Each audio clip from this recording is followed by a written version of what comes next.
오늘 하나님께서 우리에게 주신 말씀은 신명기 1장 5절부터 8절까지의 말씀입니다. 우리 함께 이 말씀을 읽어 올리겠습니다. 모세는 요단강 동쪽 모압 땅에서 이 율법을 설명하기 시작하였다.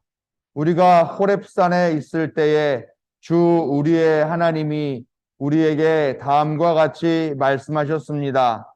너희는 이 산에서 오랫동안 머물렀으니 이제 방향을 바꾸어 나아가 아모리 사람의 산지로 가거라. 그 인근 모든 지역, 곧 아라바와 산지와 평지와 남부 지역과 해변으로 가거라. 또 가나안 사람의 땅과 레바논과 저 멀리 있는 큰 강, 유프라테스 강까지 가거라. 내가 너희 앞에 보여주는 이 땅은 나 주가 너희에게 주겠다고 너희 조상 아브라함과 이삭과 야곱에게 맹세한 땅이니 너희는 그리로 가서 그 땅을 차지하여라. 아멘. 하나님께서 예수 그리스도를 통해 우리에게 나타나시고 우리의 일상으로 들어온 것을 기억하고 기념하는 주연절기를 보내고 있습니다.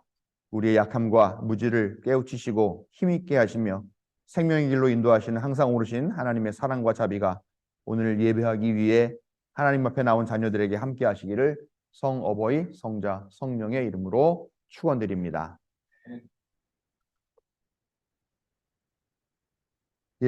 오늘 먼저 말씀을 전하기 전에 우리 튀르키예 사람들을 기억하면서 함께 기도하려고 그랬는데 역시 저의 기대를 저버리지 않고 한 부장님께서 기도를 해주셔서 따로 기도는 하지 않겠습니다. 우리 가 이렇게 보면 언제라도 또 어려움 겪는 이웃들을 생각하고 있는 마음이 항상 우리 교우들 마음이 있구나 하는 생각을 하면서 제가 참 마음이 기쁘고 또 하나님께서 기뻐하시겠다. 그리고 우리가 할 수 있는 게 기도밖에 없는데 하나님께서 아마 우리의 기도를 들으시고 지금 큰 어려움에 처해 있는 튀르키예 사람들을 그 가정 또 공동체 파괴가 돼서 지금 많은 어려움을 겪고 있는데 하나님께서 반드시 속히 복구가 되고 또 그들의 마음을 어루만지고 위로해 주실 것이다 하는 그런 확신이 제 마음에 들었습니다. 부디 바라고 또 소원하는 거는 또 분명히 그런 사람이 있을 것 같아요. 튀르키예가 이슬람 국가이기 때문에 하나님이 불신자들을 심판하시기 위해서 지진을 일으키셨다. 이렇게 또 그런 소리를 하는 개신교 목사, 또 교인들이 있을 것 같은데 제발 좀 정신 좀 차리고 지금 교회도 쇠퇴해가고 있는데 그런 말도 안 되는 하나님에 대해서 잘못 알고 있는 착각하는 그런 신앙으로 오히려 사회에 지탄을 받고 하는 그런 개신교가 되지 않도록 그렇게 되기를 간절히 마음속으로 바라고 있습니다. 네, 지난주 제가 설교하면서 초입에 말씀드렸었죠. 당분간은 신명기 계속 강의를 해야 되겠다. 지난주에는 너무 분노할 만한 일들이 있어가지고 좀 설교 주제를 바꿔서 말씀드렸습니다. 신명기로 계속 강의 말씀을 드릴 텐데 신명기는 여러분도 아시다시피 오경, 모세 오경이라고 하는 오경의 맨 마지막에 해당되는 그런 말씀입니다. 또 학자들에 따라서는 모세 육경 그렇게 부르기도 합니다. 육경에 여호수아까지 들어가기도 하는데요. 보통 오경은 창세기, 출애굽기, 레위기, 민수기, 신명기까지 그렇게 들어가는 말씀이죠. 신명기 할 때 그 신명기가 한자잖아요, 한자. 그럼 신자는 무슨 자일 것 같아요? 신자.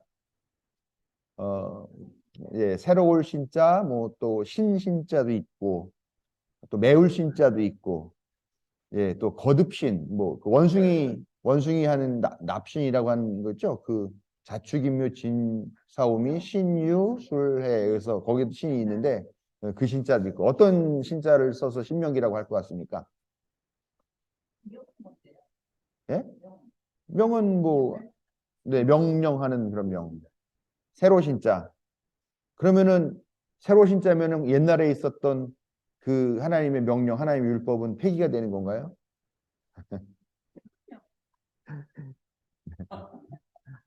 무슨 명이요? 아, 매울 신. 아, 아주 매운 그냥 뜨거운 하나님의 명령이다. 예. 이 신자는요, 거듭신, 예, 그 자축인묘 진사오미 거기에 나오는 그 십, 그 원숭이를 뜻하기도 하지만 거듭된다, 반복한다라는 뜻도 있다 그래요. 그래서 아시죠? 이렇게 밭전자에다 위아래 이렇게 뚫을 본자가 있는 그 자, 예, 그게 그렇게 씁니다. 그러니까 이게 하나님의 명령을 다시 거듭한다라고 하는 뜻이라고 합니다. 헬라어로는 두 번째 율법이라고 하는 의미라고 하는데요. 어, 출애굽기에 따르면 모세 일행이 시내산에서 첫 율법을 받게 되죠. 그런데 이 신명기는 어, 그 시내산이 아니라 거기에서 한참 가서 가나안 땅으로 들어가기 직전에 모압 경계 지역에서 이 율법을 받았다라고 그런 식으로 기술을 하고 있습니다. 그런데 사실 이게 전혀 새로운 어떤 율법은 아니고요. 사실은 두 번째로 하나님과의 계약, 언약을 체결했다라고 하는 그런 율법을 받은 게 아니라 계약을 체결했다라고 하는 그런 의미라고 합니다.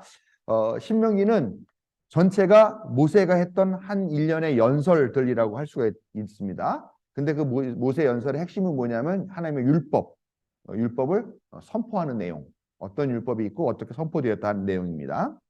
그래서 신명기의 본질적인 내용들은 사실 출애굽기 21장부터 23장에 있는 언약서라고 하는 그 부분이 있어요. 그 부분하고 레위기에 나와 있는 내용들을 사실 반복한 거이긴 합니다만 그렇지만 그대로 똑같은 것은 아니고 출애굽기에 있는 처음 율법보다는 조금 더 발전된 형태, 예? 조금 더 다듬어지고 좀 더 세련된 그런 형태를 나타내고 있어요. 그렇기 때문에 아마 출애굽기에 실려 있던 그런 율법 자료보다는 훨씬 후대에 있는 좀 다듬어지고 정교해지고 세련되게 그렇게 만든 그런 것이 아니겠느냐. 그래서 신명기는 출애굽기에 비해서 한참 후대의 것이다라고 보입니다만 신명기 자체는 마치 이게 처음으로 선포되는 그런 법인 것처럼 그렇게 기술을 하고 있습니다. 이 신명기는 어떤 특징이 있냐면요. 이스라엘이 하나님께 선택받은 백성으로 살려면 어떤 조건을 채워야 되는가, 어떤 전제 조건이 있는가 하는 것들을 이야기하고 있어요. 그런데 그 조건이 뭐냐? 율법이죠. 이 율법. 율법에서 가장 중요한 맥락은 뭐냐? 바로 형제라고 그렇게 신명기는 강조를 하고 있습니다. 그래서 형제 그리고 공동체를 어떻게 보존할 것인가 하는 그런 것들을 염두에 두고 관심을 보이고 있는 그런 율법서고요.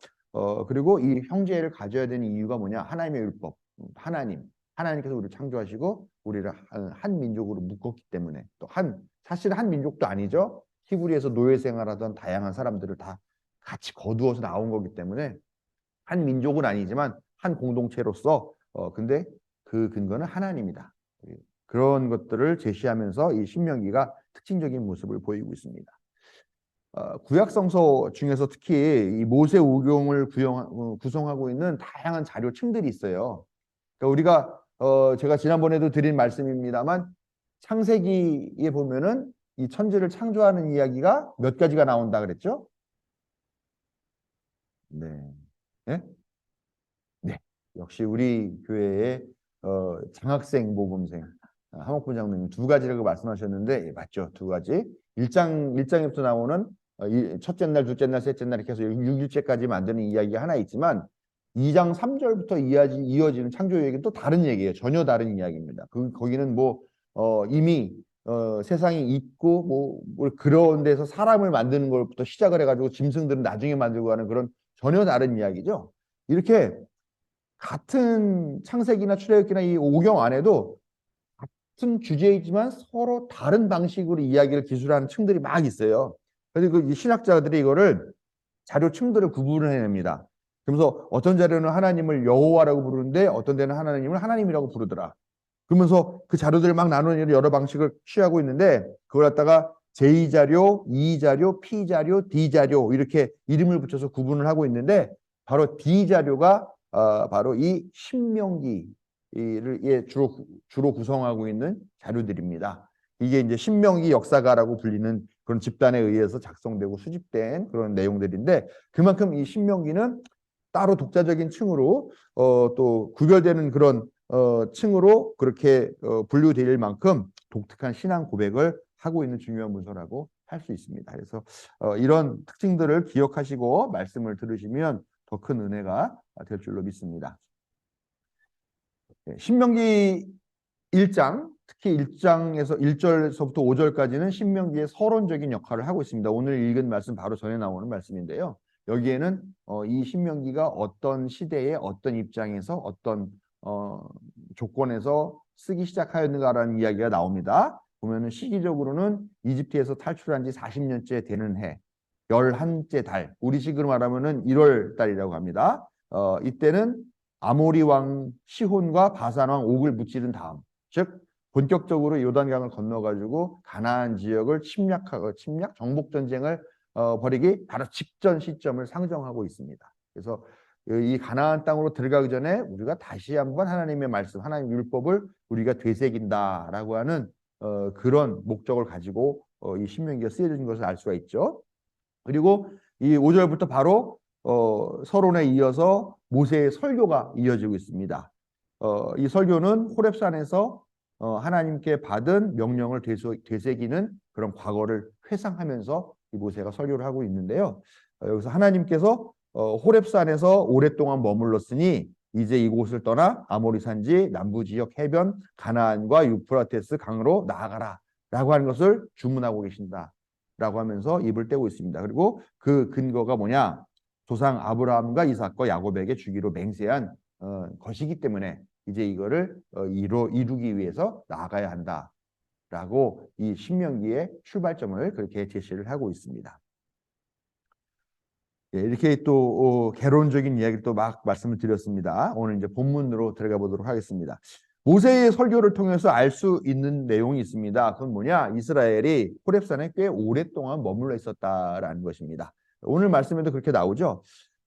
이게 신명기는 시내산이라는 명칭 대신 계속 이 시내산의 다른 이름인 호렙산으로 계속 부르고 있습니다. 그러니까 호렙산이라고 얘기가 나오면 여러분들이 알고 계신 그 시내산과 같은 곳이다라고 생각하시고 말씀을 들으시면 됩니다. 뭐 이름이 어찌 됐건 아무튼 하나님의 산이라고 불렸던 그곳에서 머물던 이스라엘의 모습은 어땠을까 하는 것을 한번 상상해 보자라고 하는 것입니다. 이 호렙산 시내산에서 아주 놀라운 사건이 있죠. 뭐냐면 바로 하나님께 율법을 처음으로 받게 되는, 즉 하나님과 계약을 맺게 되는 그런 역사적인 사건이 시내산에서 벌어지게 된 거죠. 모세는 이 호렙산에 올라가서 하나님을 직접 만나고 옵니다. 그리고 거기에서 또 40일을 머물면서 하나님께서 직접 새겨주신 율법의 돌판 2개를 받아가지고 내려오죠. 근데 출애굽기 말씀을 보면 어떤 일이 일어납니까?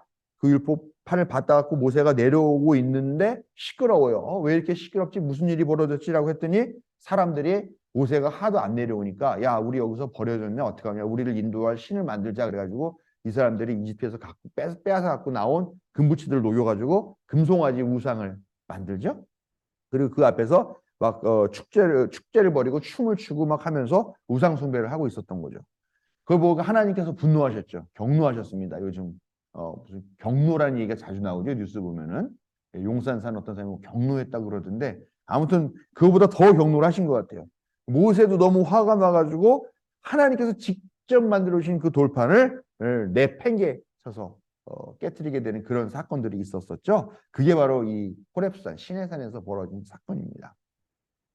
당시에는 또 신을 직접 만나게 되면 어떻게 되느냐? 신 앞에 내 죄가 완전히 쫙, 예? 그 MRI로 스캔하듯이 그냥 나의 죄가 쫙 스캔이 돼가지고 그 죄가 딱 드러나서 하나님이 나를 살려두지 않을 것이다라고 하는 그런 두려움이 있었어요. 그런 하나님이 계신다는 그 산에 머물러 있으니까 상당히 부담스러웠겠죠. 언제 내가 갑자기 하나님과 맞닥뜨려서 내 죄가 다 까발려져서 내가 심판으로 죽게 될지 모른다 하는 그런 두려운 마음도 분명히 있었을 것이겠지만 이집트로부터 탈출하면서 홍해가 갈라지고 그 갈라진 홍해에 또 이집트의 기병들이 다 처박혀 죽고 물에 잠겨 죽는 것을 보면서 또 그 시내산을 내려오면은 사방에 깔려있는 민족들이 다 청동기나 철제 같은 그런 무기로 무장한 그런 강력한 국가를 건설한, 또 도시 국가를 건설한 그런 가나안인들이 있는 거를 보면서 오히려 여기 하나님을 만나서 죽을지도 모른다는 부담감이 있지만 오히려 여기에 있는 것이 우리가 더 안전하고 편안하겠다 하는 그런 생각을 했을 수도 있다는 것이죠. 사실 이들이 경험한 그 이집트 병사를 따돌리는 이 기적은 순전히 전적으로 하나님의 능력과 하나님의 기적적인 구출이기는 했습니다만, 그러나 사실 이 이스라엘이라고 하는 존재가 어떤 존재냐라는 겁니다. 이 히브리인들이라는 게 여전히 노예 생활에 길들여져서 길들여진 오합지졸, 싸움할 줄도 모르고 그저 노동밖에 할 줄 모르는 육체노동밖에 할 줄 모르는 그런 사람들이 지나지 않았다라는 것이죠. 근데 이 사람들이 만약에 이 산을 내려와서 다른 지역을 간다라고 한다면 뭡니까? 곧 왜 우리 지역에 침범해라고 하면서 가나안인들이 칠 것이고, 히브리인 놈들이 다시 나타났다라고 생각하면서 또 이집트인들이 와서 추격을 할지도 모르고 하는 그런 여러 가지의 공포와 위기와 위협을 감수해야 되는 그런 어려운 선택일 수밖에 없다라는 것이죠. 그렇기 때문에 이 사람들에게는 지금 하나님의 산 이 호렙산은 안식처, 쉘터와 같은 그런 역할을 하는 그런 곳이나 다름없었다라는 것이죠.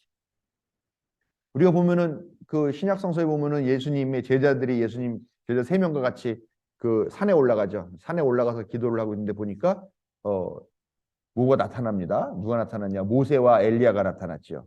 그래서 하나님 예수님과 막 얘기를 하는 걸 보고 그 제자들이 넋을 잃죠. 황홀한 경험들 합니다. 그래서 여기다가 초막셋을 짓고 우리 여기서 살면 안 됩니까? 그렇게 물어보는 거죠.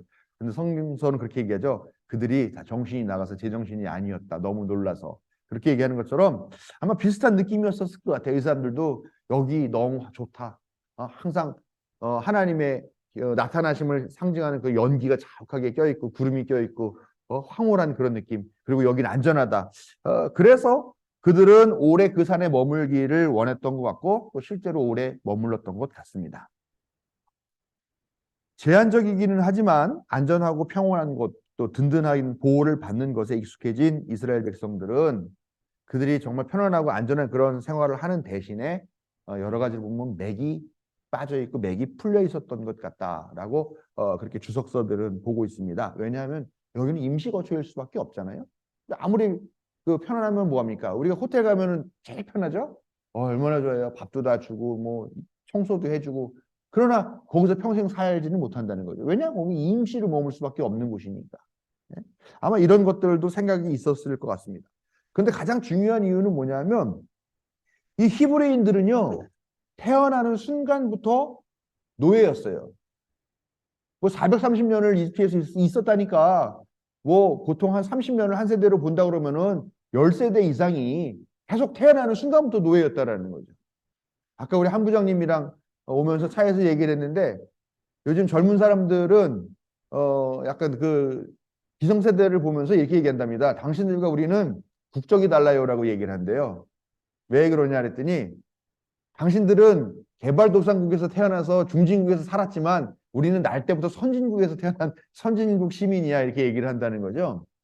그래서 그 말을 듣는 순간 너무 가슴이 와닿아서 반박할 말이 없다 이렇게 생각을 했는데 이런 거죠. 마찬가지로 이 히브리인들도 태어나면서부터 노예였던 거예요. 그냥 노예로 나서 노예로 살다가 노예로 죽는 그런 거를 한 10세대 이상을 쭉 봐오면서 살아온 사람들이죠. 그 강제 노동에 몸이 한없이 힘들었겠지만 그것을 자기들이 당연히 받아들여야 되는 숙명이라고 여기면서 그 생활에 길들여졌다는 것입니다. 그들은 이집트인들이 아주 자기들 풍성하게 먹으려고 끓이고 있는 그 고기 가마에서 조금씩 떨어지는 그 작은 고기 덩어리, 그 고기 부스러기를 그리워하면서 하나님을 원망하기도 할 정도로 그렇게 한마디로 말하면 그냥 노예 근성에 절어 있는 그런 사람들이라는 것이죠. 평생 살면서 자기들 앞으로 작은 재산도 없이 작은 땅 한 떼기조차 가져보지 못했던 이들이었는데 물론 이들은 자유라는 것조차도 경험해보지 못한 그런 사람이었던 것이죠. 그렇게 익숙해지고 그 노예 근성에 젖어 있는 그런 그 노예의 습관이 자유인이 된 지금도 여전히 다시 그들에게 스멀스멀 잠식당하고 있었다라는 것입니다. 그들은 안온하고 평온한 일상, 반복적인 생활에 젖어들면서 하나님과의 약속을 잊었고 꿈을 잊었고 또다시 일상의 노예가 되어버린 것입니다.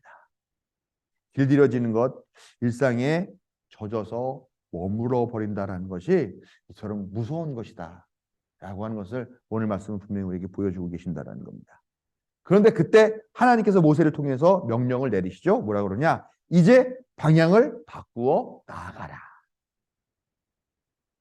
그리고 하나님과 맺은 약속을 다시 생각나게 하죠. 아모리 사람의 산지, 그 인근의 모든 지역, 곧 아라바와 산지와 평지와 남부 지역과 해변으로 가라. 또 가나안 사람의 땅과 레바논과 저 멀리 있는 큰 강 유프라테스 강까지 가거라. 그 도연명이라고 하는 사람이 그 중국 사람이 쓴 도화원기라고 하는 그 책에 보면 무릉도원에 대한 이야기가 나온다 그러죠. 어떤 사람이 깊은 산골짜기로 들어갔는데 복숭아 꽃이 흩날리기 시작하더래요. 더 가봤더니 아주 엄청난 복숭아 밭이 있는데 거기에 사람들이 이렇게 모여서 살고 있다라는 거죠. 들어갔더니 이 사람들이 어, 전쟁을 피해서 들어왔던 진나라 시대의 사람들이다라는 겁니다. 그러니까 야, 여기 복숭아 꽃이 만발해 있고 매일같이 맛있고 그런 복숭아를 따먹고 있고 여긴 전쟁도 없고 그러니까 너무 좋다 그러면서 사람들이 거기 살았는데 이 세상 바깥은 어떻게 돌아가는지 시간도 모르고 그렇게 거기에 젖어서 살았다라는 그런 이야기이죠. 무릉도원 정도라면 굳이 내려올 필요가 없을 것 같긴 합니다만 그러나 그렇게 시간 가는 줄 모르고 세상이 바뀌는 줄 모르고 도끼자루 썩는 줄 모르고 그렇게 살고 있었던 그런 모습 살고 있었던 것이 어찌 보면은 바로 이 히브리인들의 모습이 아니었나 하는 생각을 할 수 있다는 것이죠. 이렇게 능동적이지 못하고 수동적으로 머물기를 원하고 일상에 젖어서 꿈도 희망도 잃고 맥 빠져 있는 이스라엘을 하나님이 깨우셨다는 겁니다. 목표와 방향을 잃은 그들에게 하나님은 이제 방향을 바꾸어 나아가라 라면서 그 길의 방향과 비전을 보여주고 계신다는 겁니다. 여러분, 하나님은 그런 분이에요. 우리에게도 하나님은 그런 분으로 지금 마주하고 계신다는 것을 우리가 분명하게 믿으셔야 합니다.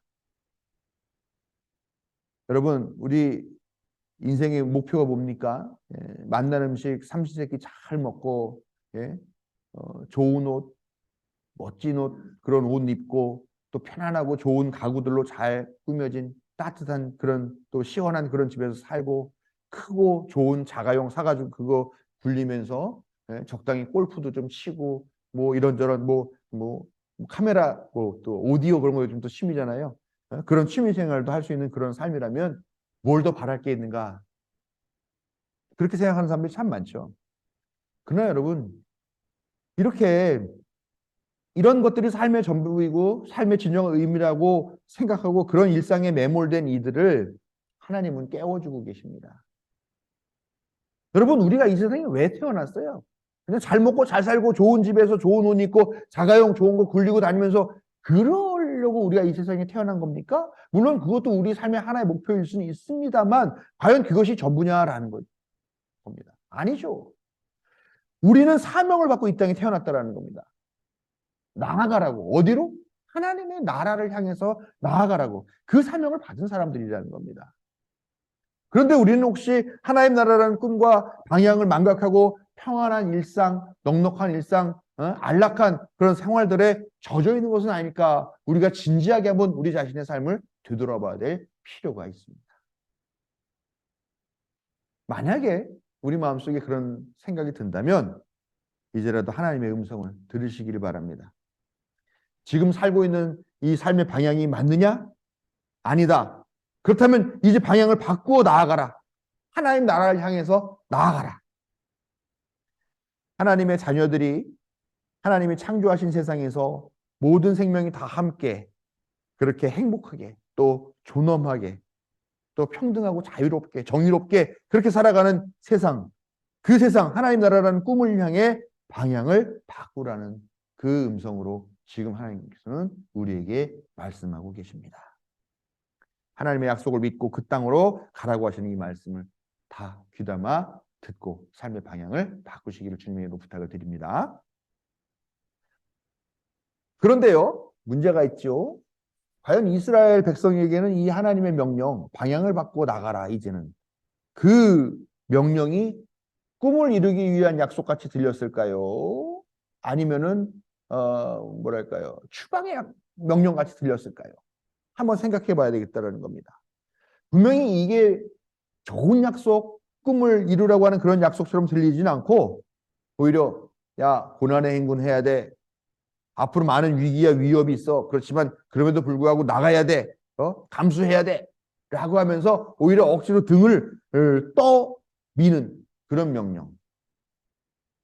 가능하다면 무시하고 외면하고 싶고 거절하고 싶은 그런 명령.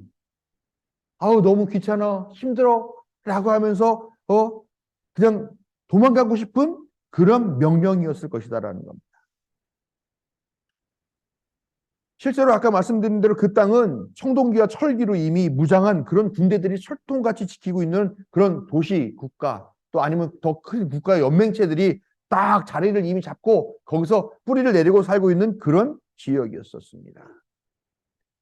하나님은 마치 이 약속이 다 거기다 텅텅 비워놓고 야 일로 와 들어와라고 말씀하고 계시지만 현실적으로는 거기에 가자마자 총은 아니죠. 칼 들고 창 들고 거기서 목숨을 걸고 싸워서 이겨야 되는, 전쟁과 전투를 벌여서 이겨야 차지할 수 있는, 빼앗아야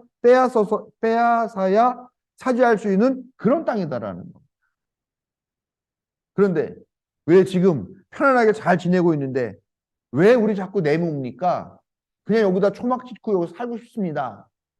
라고 하는 게 그들의 솔직한 심정이었을 것입니다. 그런데요, 이 명령, 이 약속에 대한 이야기는 하나님이 먼저 꺼내셔서 기억나게 하셨다는 겁니다. 아무리 거기가 좋아봤자 임시처소예요. 아무리 거기가 편안하고 안전하다 할지라도 거기는 잠시 머물 수밖에 없는 곳이라는 겁니다. 어쩔 수 없이 시간 되면 방을 빼줘야 되는 그런 지역이기 때문에 언젠가는 어디로 가야 된다는 것이죠. 그런데 이 약속을 외면하고 기억하지 못하고 망각하고 그러고 있었는데 하나님께서 먼저 이 약속 이야기를 꺼내십니다. 이스라엘이 왜 약속 안 지키세요? 이렇게 말한 게 아니라는 거죠. 이 말은 뭐냐? 하나님이 이 약속을 책임지신다라는 겁니다. 나 주가 너희에게 주겠다고 맹세한 땅이니 너희는 그 땅을 차지하여라. 하나님께서 분명하게 선언하고 계십니다. 하나님이 약속하고 보증하고 책임질 테니까 걱정하지 말아라, 두려워하지 말아라, 앞으로 나아가라 라고 하는 그런 확증인 거죠. 내가 앞장설 거야. 걱정하지 마. 나를 따라와. 너희들이 홍해를 건널 때처럼 내가 그렇게 다 할 테니까 너희들은 보고 따라오기만 하면 되라고 하는 이런 선언이고 응원이다라는 것입니다. 예수님은 누가복음 11장 11절부터 13절에서 이렇게 말씀하세요. 하나님이 어떤 분이신가에 대해서. 야, 너희 가운데 아버지가 된 사람으로서 아들이 생선을 달라고 하는데 생선 대신에 뱀을 줄 사람이 어디 있으며 달걀을 달라고 하는데 전갈을 줄 사람이 어디 있겠느냐. 너희가 악할지라도 너희 자녀에게 좋은 것들을 줄 알거든. 하물며 하늘에 계신 아버지께서야 구하는 사람에게 성령을 주시지 않겠느냐. 구하라. 그러면 믿고 구하면 너희가 이미 받은 줄로 믿고 구하면 하나님께서 그것들을 너희에게 넘치게 부어주시리라. 예수님께서 이렇게 약속하시고 하나님은 이런 분이다라고 설명해 주시는 겁니다. 여러분, 하나님은 우리를 고난과 고통, 죽음으로 그렇게 몰아가시는 분이 아니라 우리에게 우리가 상상도 하지 못하는 가장 좋은 것을 주시려고 애쓰시는 분이에요. 근데 우리가 그 과정은 잘 모르는 거죠. 그 과정 끝에 무엇이 있는지는 모른다라는 거죠. 여러분, 오늘 이 말씀을 통해서 저는 그런 생각을 했습니다. 가나안 땅이 아무리 좋은 곳이라고 할지라도요, 불평과 불만으로 가득한 사람이 그 땅에 간다고 하면 그것은 결코 낙원이 될 수가 없습니다. 약속의 땅이 될 수가 없습니다. 돼지 모가지에 진주 목걸이를 걸어준다 하더라도 이 돼지가 그걸 알지 못한다면 아무 소용이 없는 거죠. 예? 장미를 던져준다 하더라도 그 장미꽃의 향기를 알지 못하고 그 아름다움을 알지 못한다면 그 돼지는 그 장미꽃을 짓밟아 버릴 수밖에 없다라는 겁니다. 여러분, 하나님은요, 우리에게 가장 좋은 것을 주시려고 하시는 분인데요. 거기다 플러스 그 가장 좋은 것을 소유하고 누리고 향유하기에 적합한 그런 존재, 그런 것들을 소유하기에 부족함이 없고 마땅하고 당당한 그런 존재로 만들어주시는 역할까지 또 플러스 하시더라라는 겁니다. 진주의 가치를 알아보고 장미의 가치를 알아볼 수 있는 그런 존재로 만들어서 그 선물을 받게 하신다라는 겁니다. 이런 믿음, 하나님께서 우리에게 가장 좋은 것을 주시려고 하고, 하나님은 우리의 부모님이시니까 악한 사람들도 자식에게 좋은 걸 주려고 하는데 하나님이야 오죽하시겠어라고 하는 이런 믿음을 갖고 있는, 이런 믿음을 갖고 있을 때 우리가 잊고 있었던 꿈을 다시 생각나게 하시고 그 방향을 바꾸어 앞으로 나아가게 하시며 그 선물을 누리기에 합당한 그런 존재로 만드시는 분이라는 것을 우리가 분명하게 믿어야 된다는 것입니다. 오늘 말씀은 우리 자신을 늘 돌아보면서 일상과 평온에 젖어서 하나님 나라의 꿈, 또 하나님 나라의 소중한 가치들을 망각하고 믿음 없이 머물러 있는 것은 아닌가 하는 것을 우리에게 아주 진지하게 물어보는 그런 말씀이라는 것을 우리가 깨달아야 되겠습니다. 그리고 하나님을 의지하여서 방향을 바꾸어 앞으로 나아가라 라고 하나님께서 응원한다는 것을 우리가 또 기억하라고 하는 말씀입니다. 아직 가보지 않은 목적지는 두려울 수밖에 없습니다만, 그러나 그 두려움을 뚫고 앞으로 나아갔을 때 그곳에서 우리는 새로운 우리 자신과 만나게 되고 잃어버렸던 우리의 꿈과 조우하게 될 것이라고 하나님은 약속하고 계십니다. 노예적 근성과 일상에 젖은 우리를 깨우시고 또 일으켜 세우시는 하나님을 믿고 꿈을 이루기 위한 전진의 발걸음을 내딛는 성도 여러분들에게 하나님의 은혜와 인도하심이 함께 하시기를 축원드립니다.